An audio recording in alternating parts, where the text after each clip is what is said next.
Assalamualaikum warahmatullahi taala wabarakatuh. Aku nak jawab 6 soalan yang dikeluarkan oleh geng-geng cyber trooper tak tunjuk muka, lalu dikongsi oleh cyber trooper yang tunjuk muka. Cyber trooper Perikatan Nasional ni, orang dah bagi explanation. Menteri Besar is the only person yang creditable and obligated to answer those accusation, kan? So bila dia dah jawab, dia dah bagi penerangan, kau tak nak dengar lagi, kau korek lagi soalan-soalan tambahan. Dan soalan ini adalah soalan-soalan yang tak munasabah. 6 soalan ini aku boleh jawab. Ini tak perlukan satu autoriti daripada Menteri Besar pun, ataupun aku tak perlu berada dalam EXCO. Sebab aku nak orang yang dengar video ni, korang buka mata dan korang cari benda apa yang aku cari. Korang baca benda apa yang aku baca. Benda ni is publicly provided. Korang boleh cari. Aku jadi bengang bila orang dah explain, bila dia dah bagi tahu sejarah. Korang nak api-apikan lagi sebab korang nak buat tuduhan sempena pilihan raya. Korang mulalah korek-korek lagi cerita. Tapi pada aku, explanation daripada Menteri Besar Selangor is clear cut. Memang dah menjawab. Sudah. So kalau nak tinggalkan kes ni pada mahkamah, kau silakan.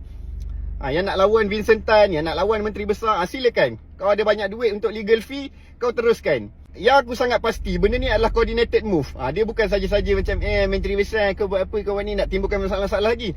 Sampai Perikatan Nasional boleh buat hantaran dekat Facebook dan dia sponsor post ni untuk memburukkan Amiruddin Syahri dan menimbulkan persepsi seolah-olah berlaku rasuah, seolah-olah berlaku salah guna kuasa, saja-saja bagi tanah pada Berjaya dan bagi duit rakyat Selangor pada Berjaya. Sampai buat sponsored ads. Ini Perikatan Nasional ni nak sebarkan fitnah. Sebab tu aku nak jawab 6 soalan ini dan aku harap korang yang tonton ni tolong tag mereka-mereka yang ada kat Twitter tu, bawa balik masuk TikTok. Jangan nak bersarang dekat Twitter yang hari-hari kena ratio kau-kau. Tolong tag muka-muka yang tak habis-habis nak question 10 billion. Tolong tag Raja Petra. Tolong tag Sufi Kamari. Aku sangat percaya memang Berjaya dan Kerajaan Negeri Selangor, they have the exact answer. Sesiapa pun yang menyebarkan ini dengan tujuan memburuk-burukkan individu Menteri Besar Selangor dan juga Corporation Berjaya ini, korang pandai-pandai lah hadap. 6 soalan ini aku pilih yang paling bawah lah. Sebab biasa yang bawah ni dia rasa closure dia memang okay, aku nak bagi penutup soalan yang paling perform lah. Biar orang macam logik tak logik.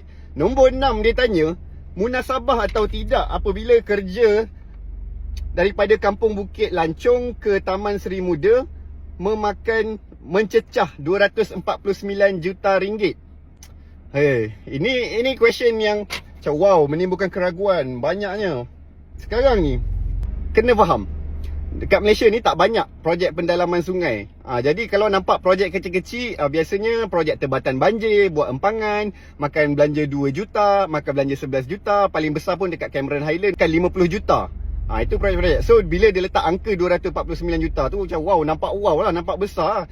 Sekarang ni aku kongsikan dulu. Ini position dari Kampung Bukit Lancong pergi, lalu Kampung Lombong, lalu Kota Kemuning, baru sampai Taman Seri Muda. Ini kalau ambil displacement saja, jarak pun dah 7 km. Belum ambil lagi distance sebenar. Baru ambil sesaran yang lurus ni adalah 7 km based on map. Jadi sungai ni kalau approximately panjang 10 km, it is very reasonable 249 juta ni. Kenapa? Kali terakhir Malaysia ada projek pendalaman sungai adalah pada tahun 2016. Bila Kerajaan Persekutuan telah peruntukkan kepada Kerajaan Negeri Sarawak sebanyak 360 juta untuk pendalaman sungai sepanjang 23.4 km dredging. Memang pendalaman sungai ni kos dia memang lagi tinggi. Kalau setakat pendalaman sungai tu dah satu hal, ini nak lebarkan sungai lagi. Dekat Selangor ni you have to be very careful dengan statement yang you nak question. Bila kau cakap tak logik 249 juta dari Kampung Lancong nak pergi Taman Seri Muda. Ini sungai ni yang lepas banjir ni, aku ni salah seorang mangsa banjir. Ni gambar aku mangsa banjir. Aku tahu keadaan kat situ. Ramai orang Kampung Lombong, Jalan Kebun, Kota Kemuning memang tahu sungai kat belakang tu bila overload memang perlukan pendalaman. Dan juga projek yang dicadangkan ni lah. Kita buat kiraan lah. Kita buat kiraan, katakan daripada 360 juta sebelum ini tahun 2016 16 ini 7 tahun lepas. Kita ada 23 km. Kalau dibahagikan 360 juta bahagi dengan 23 km ini, 1 km akan makan kos sehingga 15.6 juta. Maksudnya kalaulah kita buat approximate tadi, dalam 10 sehingga 15 km yang ada di antara Kampung Bukit Lancong dari hujung sampai ke hujung Taman Seri Muda pula, kita ada 15 km. Jadi kalau kita buat kiraan, kalau 15 km tadi approximately adalah untuk daripada Kampung Lancong sampailah lalu Kampung Lombong, Kota Kemuning sampai ke Taman Seri Muda. Kita ada approximately 15 km. Kau tambah lagi projek untuk muara sungai around 5 km dekat Port Klang. Dah ada 20 km. Jadi kalau kita buat kiraan berdasarkan tadi base number yang ada iaitu 15.6 juta untuk 1 km pada tahun 2016 di Sarawak, di Kuching, kita darabkan kos ini 15.6 dengan lebih kurang 20 km. 20 km daripada Kampung Lancong sampai Taman Seri Muda, dan kita tambah lagi dengan projek muara sungai. This is the critical point yang MB Selangor announce. Kenapa perlu sampai 249 juta? Kalau didarabkan 20 km ini, keperluan untuk pedalaman sungai, dredging dan juga lebarkan ini, tuan-tuan dan puan-puan, adalah 313 juta. Ini kalau base number pada tahun 2016. Sekarang dah lepas 7 tahun, kos itu sepatutnya lagi tinggi, kos itu sepatutnya lagi banyak. Tapi apa yang dianggarkan? Yang dianggarkan oleh Kerajaan Negeri Selangor adalah 249 juta untuk tempoh masa 5 tahun. Sepatutnya boleh sampai 313 juta. Tapi Kerajaan Negeri announce untuk 249 juta. Ini pun korang kata tak munasabah. Relevan tak relevan? Sebabnya tujuannya adalah korang tak nak dengar. Tujuannya korang nak bagikan persepsi. Sampai sanggup buat Facebook ads. Sampai mengupah merata. Sampai Raja Petra dekat sana pun sibuk nak kacau Menteri Besar Selangor.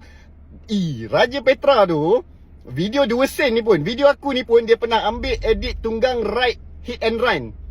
Dia buat propaganda, dia guna video aku. And time-time waktu ni lah kau nak percaya Raja Petra. Whatever dokumen yang kau ada, tak apa lah. Kau pergilah melawan corporation.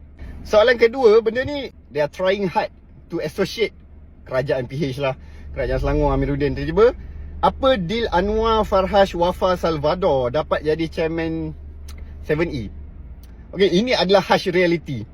Aku kena be frank kepada penyokong PH ke, penyokong PAS. Aku ada satu kepercayaan, business is over politik. Money is over politik. Ada siapa-siapa selain daripada shareholder dan board of director yang boleh untuk melawan keputusan apa yang 7E nak? Kau ingat sebab dia Perdana Menteri, dia boleh point, aku nak kau, kemudian kau mesti letak. Tak boleh.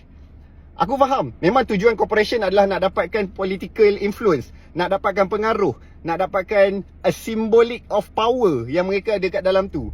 Jadi, diorang nak keluarkan anak Vincent Tan ke, diorang nak masukkan orang mana-mana yang ada qualification ke, itu terpulang pada mereka. Dan kenapa aku cakap good luck untuk kau berlawan dengan corporation ni? Siapa sebenarnya own di 7E? Kan, 7E Holding ni dengan Caring Pharmacy, the whole subsidiary. Kau buka annual report 2020, kau akan nampak siapa di atasnya pemegang ordinary share terbesar yang mempengaruhi keputusan, dan juga board of director. Di bawahnya adalah HSBC nominees, HSBC asing. Kau buka pula annual report HSBC, kau akan nampak financial institution yang menjadi major shareholder. Kau buka pula, kat situ kau boleh nampak nama Maybank. Buka lagi annual report Maybank, kau nampak lagi 26%. Kau nampak lagi 52% memang pemegangnya adalah financial institution. Orang corporation ni, sebab kau tak ada dalam group WhatsApp orang-orang bisnes ni. Ni semua public listed company ni, memang major shareholder ni, the same circle, orang yang sama. So kau kena menghadap reality ni. Whomever yang ada di dalam kerajaan and you symbolize the power, memang orang akan cari kau untuk buat lantikan supaya benda ini adalah satu simbol. Tapi kau tak ada share pun. Farhan Wafa ni tak ada pun share dekat dalam 7E. Ini non-executive director. Tak ada power apa-apa pun. Macam mungkin lah boleh macam sebagai simbol lah, seolah konon-kononnya mereka ini menghormati dan menjunjung kerajaan semasa. So ini adalah satu garanti aku for the coming future macam mana pun, because this is the practice worldwide. Memang akan ada orang-orang berpengaruh ini dalam politik ke, dia ni influencer ke, dia selebriti, mereka akan dilantik menjadi non-executive director untuk tunjukkan pada public, untuk convince that you are actually doing well in your business and kau ada hala tuju yang selari dengan kerajaan. Tapi memang tak ada deal. Apa deal dia ada? Kau boleh tanya deal apa yang Anwar Farhas Wafa Salvador ada. Kalau kau ada bukti, kau tunjukkan lah apa yang dia terima, apa yang Anwar Ibrahim terima, apa yang Pakatan Harapan terima. Dan aku geram benda ni. Kenapa nak associate dengan Amiruddin Syahri? Amiruddin pula kena jawab.